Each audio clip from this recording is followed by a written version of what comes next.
Hello मेरे प्यारे साथियों, मेरे प्यारे दोस्तों, सिस्टर ब्रोदर। इस वीडियो के माध्यम से मैं हूं आपका प्यारा भाई चंदन, आपके बीच में एक और नई जानकारी, एक और नई खबर लेकर के पूरे डिटेल्स जानकारी के साथ मैं आपके लिए जुड़ चुका हूं।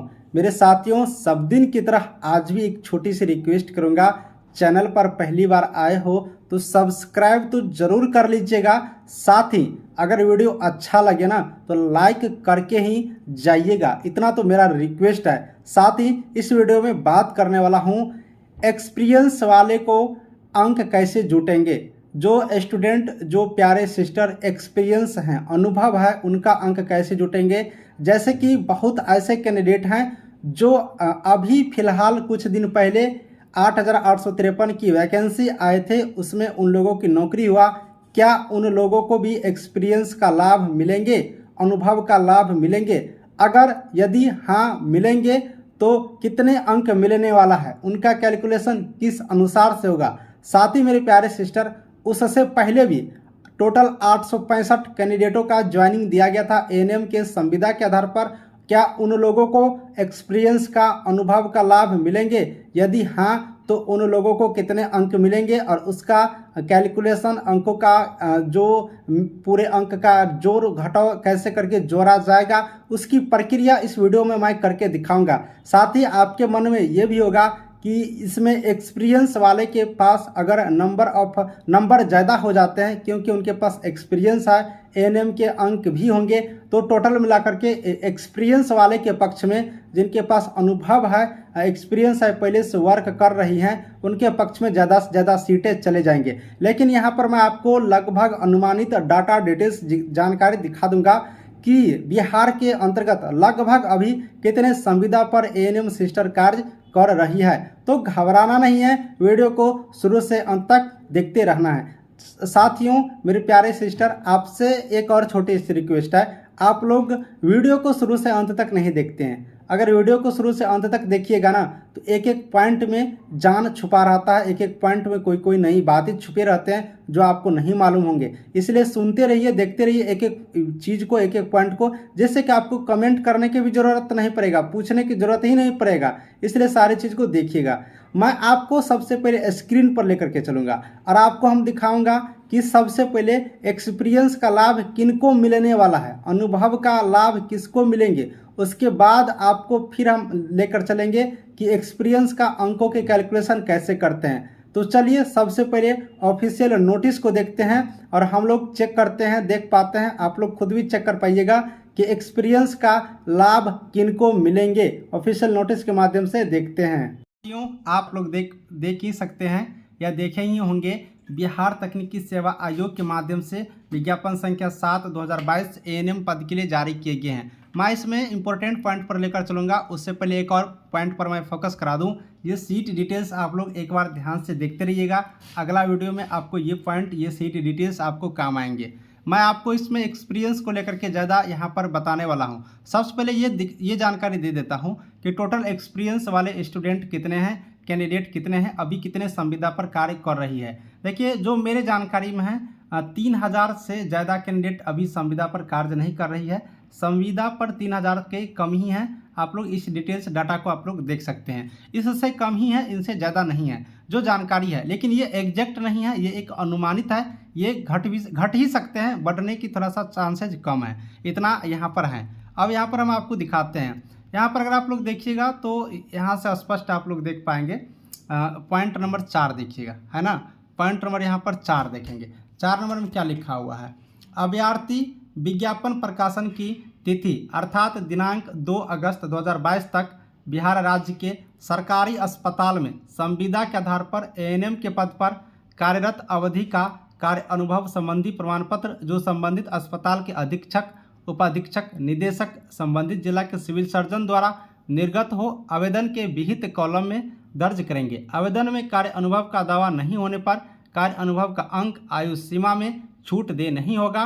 कार्य अनुभव की अवधि की गणना 2 अगस्त 2022 तक ही किए जाएंगे। यानी कि यहाँ पर क्या कह रहे हैं? यहाँ पर ये कह रहे हैं कि विज्ञापन की प्रकाशन तिथि 2 अगस्त 2022 तक, सरकारी अस्पताल में संविदा के आधार पर एएनएम के पद पर। अब यहाँ पर गौर करके देखिए, लास्ट डेट क्या है, तो 2 अगस्त 2022, और ये बिहार राज्य के सरकारी अस्पताल में, कोई प्राइवेट अस्पताल में नहीं, और संविदा के आधार पर एएनएम के पद पर। अब यहाँ पर एक और क्लियर करूँगा, संविदा के आधार पर, और एक होता है दैनिक आधार पर, एक होता है दैनिक। यहाँ पर क्लियर कर देते हैं, आप लोग कंफ्यूज होंगे।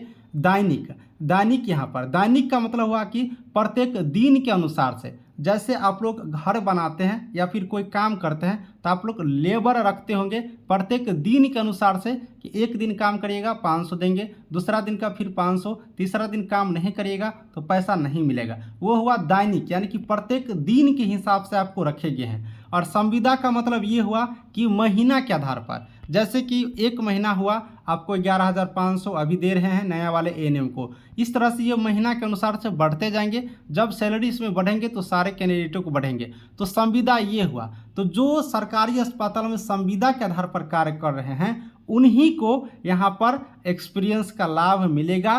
दैनिक आधार पर जो कार्य करते होंगे उनको नहीं मिलेंगे। साथ ही जो टीकाकरण में कार्य किए हैं, कोरोना टीकाकरण, बहुत सारे कोरोना टीकाकरण में भी कार्य किए हैं, तो कोरोना टीकाकरण वाले को भी यहाँ पर लाभ नहीं दिए जाएंगे। यहाँ पर सिर्फ और सिर्फ जो बिहार राज्य के सरकारी अस्पताल में संविदा के आधार पर नियुक्त हुए हैं, कार्य कर रही हो, उन्हीं को मिलेंगे। आप लोग स्पष्ट हो चुके हैं। अब यहाँ पर बात कर लेते हैं, 2 अगस्त 2022 से पहले जो ज्वाइनिंग कर लिए होंगे उन्हीं को एक्सपीरियंस का लाभ मिलेगा। कितना, तो 2 अगस्त 2022 से पहले।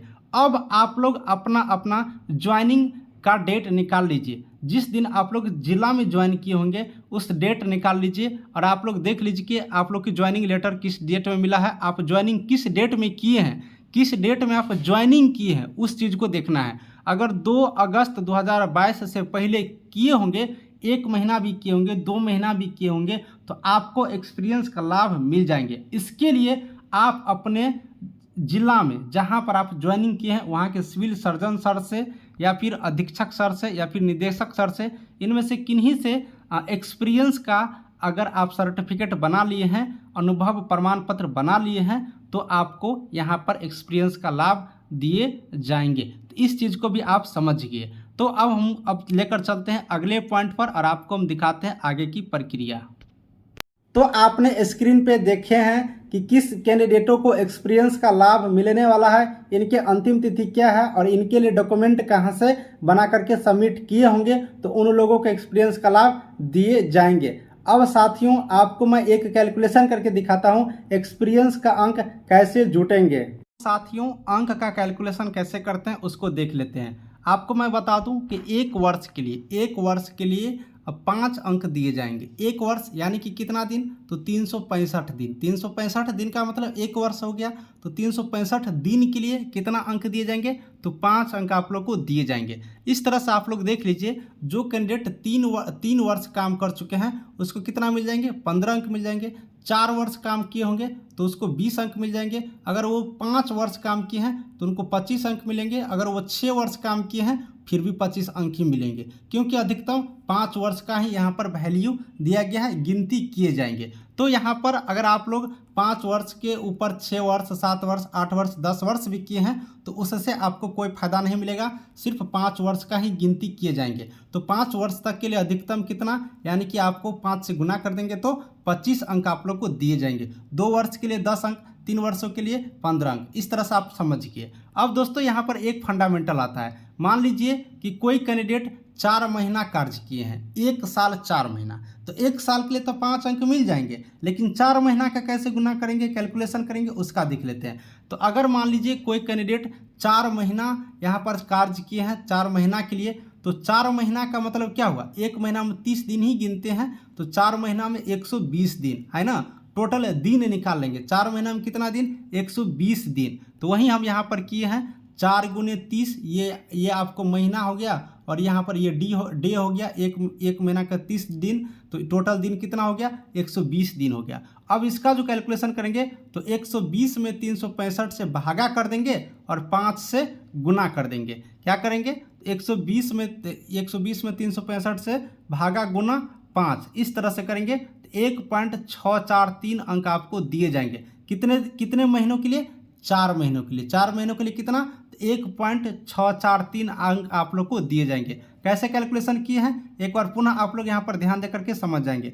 4 महीना का दिन में कर लेंगे कैलकुलेशन, यानी 120 दिन हो गया। अब 120 में 365 से भागा करके 5 से क्या करेंगे? गुना कर देंगे। जितना आएगा उतना ही आप लोग को अंक मिलेंगे। इस तरह से एक और एग्जाम्पल मैं दिखा देता हूँ। मान लीजिए कि आपको 2 महीना कार्य किए हैं। कितना दिन? 2 महीना कार्य किए हैं। तो 2 महीना का कैलकुलेशन कैसे निकालेंगे? 2 महीना का मतलब क्या हो गया? 2 गुने 30 यानी कि 60 दिन। एक महीना में 30 दिन, तो 2 महीना में 60 दिन। अब 60 में 365 से भागा करके 5 से गुना कर दिए, तो 60 में 365 से भागा किए और 5 से गुना करेंगे, तो मेरा 0.821 अंक आया। तो ये अंक हम आपको ऐड कर देंगे टोटल अंक में। तो इस तरह से आप एक्सपीरियंस का अंक निकाल सकते हैं और आपका जो अंक बनेंगे उसमें जोड़ सकते हैं। तो इस तरह से एक्सपीरियंस का अंक हम लोग निकाल करके 1 महीना के लिए, 2 महीना के लिए, 4 महीना के लिए, 6 महीना के लिए, जितना दिन आप कार्य किए हैं वो आप लोग आपको जो पहले अंक है उस अंक में आप लोग ऐड कर दीजिए। जैसे कि एक और एग्जाम्पल देता हूँ। मान लीजिए एएनएम का कोर्स आपने कंप्लीट किया है, ठीक है, और एएनएम के कोर्स में आपका 80% अंक है। अब 80% में कितना से गुना करेंगे? 0.6 से गुना करेंगे, तो कितना हो जाएगा? 8 छक्के 48। 48 अंक आपका एएनएम से हो गया। और मान लीजिए आप यहाँ पर 2 वर्षों का एक्सपीरियंस है, तो 2 वर्षों में 5 से गुना करेंगे यानी कि 10 अंक, तो टोटल आपका कितना हो जाएगा? यहाँ पर 58 अंक हो जाएंगे। इस तरह से आप लोग देखेंगे। अगर आप यहाँ पर गौर से ध्यान से देखेंगे, मान लीजिए आपका 80% अंक है एएनएम में, तो 6 से गुना करेंगे 0.6 से, तो 48। और 4 महीना काम किए हैं। 4 महीना यहाँ पर ध्यान देखिए, ध्यान से देखिएगा, ये 4 महीना मैं लिखा हूँ। 4 महीना आपको एक्सपीरियंस है, 4 महीना का कार्य किए हैं, तो 4 महीना का कैलकुलेशन करके निकाल दिया यहाँ पर 1.643, तो 1.643 ही इसमें ऐड होगा, तो कितना हो जाएगा? 49.643 हो जाएगा। इतना आपका टोटल अंक बनेगा। इस तरह से हम लोग अंक का कैलकुलेशन करते हैं और टोटल अंक मेरिट लिस्ट में जुटेंगे। इस तरह से मेरिट लिस्ट का कैलकुलेशन करते हैं। चलिए वीडियो को आगे करते हैं। तो आपने ये भी देख लिया कि एक्सपीरियंस का अंक कैसे जुटने वाला है और किस तरह से ऐड होंगे। तो हमें लगता है कि आपके मन की जो डाउटें हैं लगभग कंप्लीट यहाँ पर हो गए होंगे। साथ ही साथियों, अगर आपके पास अगर कोई भी और मन में प्रश्न हो, अगर मन में कोई डाउट हो, तो कमेंट करिए। आपका भाई चंदन मैं हूं ना, तुरंत आपके प्रश्नों का जवाब दूंगा। अगर बहुत अच्छा कमेंट आएंगे तो उस पर मैं एक नया वीडियो बना करके डाल दूंगा। तो मैं चाहूँगा कि इस वीडियो को यहीं पर समाप्त कर देते हैं। साथियों, मेरिट लिस्ट में इसी तरह से सारी प्रक्रिया किए जाते हैं, अंक को जोड़े जाते हैं और मेरिट लिस्ट के लिए कट ऑफ क्या बनने वाले हैं, काउंसलिंग के लिए कट ऑफ क्या बनने वाले हैं, इसके लिए मैं एनालिसिस कर रहा हूं। शनिवार नहीं तो रविवार को आपको वीडियो मिल जाएंगे। चूँकि आप लोग जानते ही होंगे मैं भी जॉब करता हूं, अब गवर्नमेंट की जॉब करता हूं, तो वहाँ पर कुछ शेड्यूल होते हैं, टाइम नहीं मिल पाता है, तो इसलिए थोड़ा सा आप लोग कोऑपरेट करिए, 2 दिन का टाइम दीजिए। वैसे भी यहाँ पर जो काउंसलिंग के लिए कट ऑफ के लिए जो वीडियो बनाना होता है उसमें कुछ सोचना समझना होता है। जैसे तैसे कुछ भी बता देने से आत्मा संतुष्टि तो मिल जाएंगे, लेकिन आप लोग को लगेगा ही नहीं कि ये सच में हो भी सकते हैं। इसलिए मैं समझ रहा हूँ, देख रहा हूँ, आप लोग मार्क भी कमेंट किए हैं, उसको भी एनालिसिस कर रहा हूँ। उसके बाद शनिवार कोशिश करेंगे 90% कि आपको मैं वीडियो डाल दूं। अगर शनिवार को नहीं टाइम मिला तो रविवार को तो 100% आप लोग श्योर रहिए कि आपके लिए मिल जाएंगे। बाकी की बातचीत हम लोग आगे की वीडियो करेंगे। इस वीडियो को यहीं पर समाप्त करता हूं। Thank you.